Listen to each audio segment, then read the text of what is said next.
திருச்சி மாவட்டத்தை சார்ந்தவர்கள் முறை அங்கே இருக்கின்ற ஒரு மிகப்பெரிய ஒரு பெருமையாக இதுவரைக்கும் அவர் சைன் பண்ண எம்ஓயூவில் is one of the highest இன்வெஸ்ட்மெண்ட்டாக சொல்லுவேன். கம்பெனி நேம் வந்து ஜாபில் அப்படிங்கிற ஒரு கம்பெனி. இது உலகத்திலே பார்த்தீங்கன்னா 4வது மிகப்பெரிய எலக்ட்ரானிக் சம்பந்தமான அந்த உற்பத்தியை செய்யக்கூடிய ஒரு கம்பெனி. இது திருச்சி மாவட்டத்தில் இருக்கின்ற மணப்பாறையில் அமைய இருக்கின்ற சிப்காட்டில் இது அமைய இருக்கின்றது.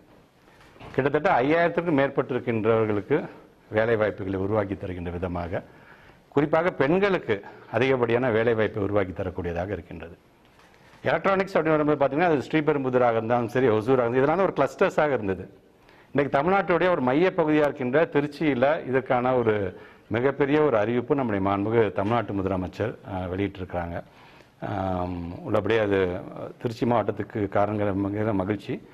திருச்சி மாவட்டத்துக்காரங்க மட்டும்தான் உங்களுக்கு மகிழ்ச்சி அப்படின்னு சொன்னீங்கன்னா, இதனுடைய இம்பேக்ட் எங்கெங்கெல்லாம் வரப்போகுது அப்படின்னு பார்த்தீங்கன்னா, திண்டுக்கலை சார்ந்திருக்கின்ற, கரூரை சார்ந்திருக்கின்ற, புதுக்கோட்டை சார்ந்திருக்கின்ற, திருச்சியை சார்ந்திருக்கின்ற, தஞ்சாவூரை சார்ந்திருக்கின்ற இந்த இவங்களுக்கெல்லாம் சென்டர் பாயிண்டாக வேலை வாய்ப்பு உருவாக்குவதற்கான ஒரு மிகப்பெரிய ஒரு வாய்ப்பாக இதை நாங்கள் பார்க்கின்றோம்.